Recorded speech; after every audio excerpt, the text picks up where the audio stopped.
നാടിന്റെ ഉള്ളിലിച്ച വാൽപ്പാറ വാഹന ദുരന്തത്തിൽ ജീവൻ പൊലിഞ്ഞ 9 പേർ. മലപ്പുറം അമ്പലപ്പറമ്പ് സ്കൂൾ മുറ്റത്തെ പൊതുദർശനം പൂർത്തിയായി. ഒരു നാടിനെ നയിച്ച അധ്യാപകരെ അവസാനമായി ഒരു നോക്ക് കാണാൻ ആയിരങ്ങളാണ് അവിടേക്ക് ഒഴുകിയെത്തിയിരുന്നത്. പ്രിയ അധ്യാപകരുടെ അപ്രതീക്ഷിത വിയോഗത്തിൽ പാങ്ങ് GLP സ്കൂളിലെ കുരുന്നുകളും വിങ്ങിപ്പൊട്ടി. മൃതദേഹങ്ങൾ വീടുകളിലേക്ക് കൊണ്ടുപോയി. ഉച്ചയോടെയാണ് സംസ്കാര ചടങ്ങുകൾ നടക്കുക. അടുത്ത അധ്യയന വർഷം ആരംഭിക്കുന്നതിന് മുൻപ് സ്കൂളിൽ അധ്യാപകരെ നിയമിക്കുമെന്ന് മന്ത്രി വി ശിവൻകുട്ടി പറഞ്ഞു. സരീഷ് PK ആണ് വിവരങ്ങളുമായി ചേരുന്നത്. സരീഷ്, വലിയ സങ്കടകരമായ കാഴ്ചയായിരുന്നു രാവിലെ മുതൽ ഉണ്ടായിരുന്നത്. സരീഷ്, സമയങ്ങളിലൊക്കെ അവിടെ നിന്ന് റിപ്പോർട്ട് ചെയ്യുകയും ചെയ്യുന്നുണ്ടായിരുന്നു. ഇപ്പോൾ അവിടെ ആളൊഴിഞ്ഞിരിക്കുന്നു എന്നാണ് മനസ്സിലാക്കുന്നത്. എല്ലാവരുടെ മൃതദേഹങ്ങളും അവരവരുടെ വീടുകളിലേക്ക് കൊണ്ടുപോയി. എപ്പോഴായിരിക്കും ഇനി സംസ്കാര ചടങ്ങുകൾ? മറ്റ് നടപടിക്രമങ്ങളൊക്കെ എന്താണ്?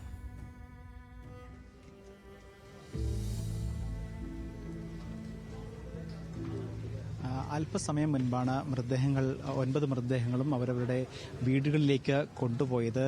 രാവിലെ മുതൽ ആളുകൾ ഈ അവസാനമായി തങ്ങളുടെ പ്രിയപ്പെട്ടവരെ ഒന്ന് കാണാനും അന്തിമോപചാരം അർപ്പിക്കാനും എത്തിയിരുന്നു. ഇന്നലെ രാത്രി ഏറെ വൈകിയാണ് ഈ പൊതുദർശനം എങ്ങനെ വേണം, അതോടൊപ്പം തന്നെ ഏത് സ്കൂളിലായിരിക്കണം എന്നതുമായി ബന്ധപ്പെട്ടൊരു തീരുമാനമെടുത്തത്. ആ തീരുമാനം പറഞ്ഞത് മുതൽ തന്നെ ഇവിടെ ആളുകൾ കൂട്ടത്തോടെ എത്തുകയും തങ്ങളുടെ അയൽവാസികളെ തങ്ങളെ പഠിപ്പിച്ച അധ്യാപകരെ, തങ്ങൾ ഏറ്റവും അടുത്ത് പരിചയമുള്ള അധ്യാപകർ, സഹപ്രവർത്തകർ, അവരെയെല്ലാം തന്നെ ഒന്ന് അവസാനമായി കാണാൻ ആളുകൾ എത്തിയിരുന്നു.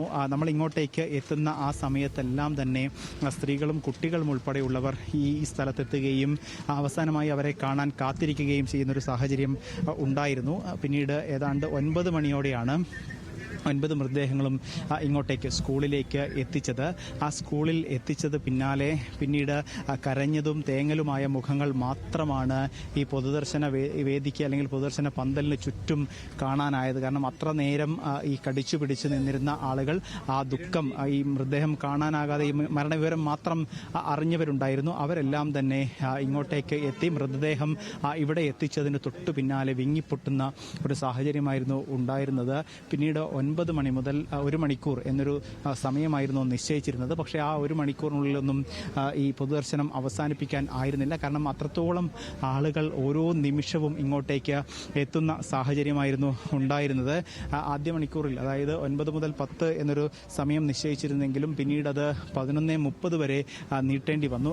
അതിനിടയിൽ ഈ നീട്ടുന്ന ഓരോ തവണ ആളുകൾ പൊതുദർശനം കഴിഞ്ഞ് പുറത്തേക്കിറങ്ങുമ്പോഴും അതിൻ്റെ 3 ഇരട്ടി ആളുകൾ ഇങ്ങോട്ടേക്ക് കയറുന്നൊരു സാഹചര്യമായിരുന്നു ഉണ്ടായിരുന്നത്. ആദ്യം ഈ സ്കൂളിലെ കുട്ടികൾക്കും ബന്ധുക്കൾക്കുമായിരുന്നു അന്തിമോപചാരം അർപ്പിക്കാനുള്ള സൗകര്യം ഏർപ്പെടുത്തിയിരുന്നത്. ആദ്യം ഈ കുട്ടികൾ ഈ സ്കൂളിലെ, അതായത് ഗവൺമെൻറ് LP സ്കൂളിലെ ഈ അധ്യാപകർ പഠിപ്പിച്ചിരുന്ന വിദ്യാർത്ഥികൾ, അവരാണ് ആദ്യം എത്തിയത്. പക്ഷേ അവർക്ക് എന്താണ് സംഭവിച്ചത്, തങ്ങളുടെ അധ്യാപകർ എങ്ങനെയാണ് മരിച്ചത് തുടങ്ങിയ കാര്യങ്ങളൊന്നും തന്നെ അറിയുന്നുണ്ടായിരുന്നില്ല. കാരണം മുഖമൊന്നും തന്നെ ഈ ഇവിടെ തുറന്ന് കാട്ടിയിരുന്നില്ല. പക്ഷേ അവരുടെ ചിത്രങ്ങൾ ഉൾപ്പെടെ ഈ ഫ്രീസറിന് മുകളിൽ വെച്ചിരുന്നു. അതോടൊപ്പം തന്നെ എന്താണ് സംഭവിക്കുന്നത് എന്ന് പറഞ്ഞാൽ 4ാം ക്ലാസ് വരെയുള്ള കുട്ടികളാണ് ഉണ്ടായിരുന്നത്. ആ 4ാം ക്ലാസ് വരെയുള്ള കുട്ടികൾക്ക് പെട്ടെന്ന് എന്താണ് സംഭവിച്ചത് എന്നോ, ഇന്നലെ അപകടത്തിൽ തങ്ങളുടെ പ്രിയപ്പെട്ട അധ്യാപകർ മരണപ്പെട്ടു എന്നോ ഒന്നും തന്നെ അറിയാത്തൊരു സാഹചര്യമായിരുന്നു. പിന്നീട് അവരുടെ ബന്ധുക്കളും അതോടൊപ്പം തന്നെ പിന്നീട് സ്ത്രീകൾക്കുമാണ് ഈ കാണാനുള്ള അവസരം, അന്തിമോപചാരം അർപ്പിക്കാനുള്ള അവസരം ഒരുക്കി നൽകിയത്.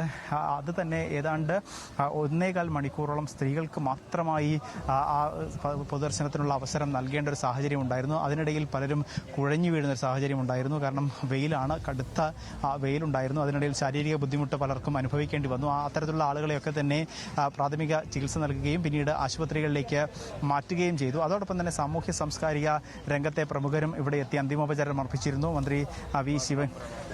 മന്ത്രി വി ശിവൻകുട്ടി അന്തിമോപചാരം അർപ്പിച്ചു. അതോടൊപ്പം തന്നെ ഈ PK കുഞ്ഞാലിക്കുട്ടി, പാനക്കാട് ശിഹാബ് അലി തങ്ങൾ, അതോടൊപ്പം അല്പം വൈകിയാണെങ്കിലും CPM സംസ്ഥാന സെക്രട്ടറി MV ഗോവിന്ദൻ, അതോടൊപ്പം തന്നെ EP ജയരാജൻ, PK ശ്രീമതി ഉൾപ്പെടെയുള്ള നേതാക്കളെല്ലാം തന്നെ ഇങ്ങോട്ടേക്ക് എത്തുകയും അന്തിമോപചാരം അർപ്പിക്കുകയും ചെയ്തിരുന്നു.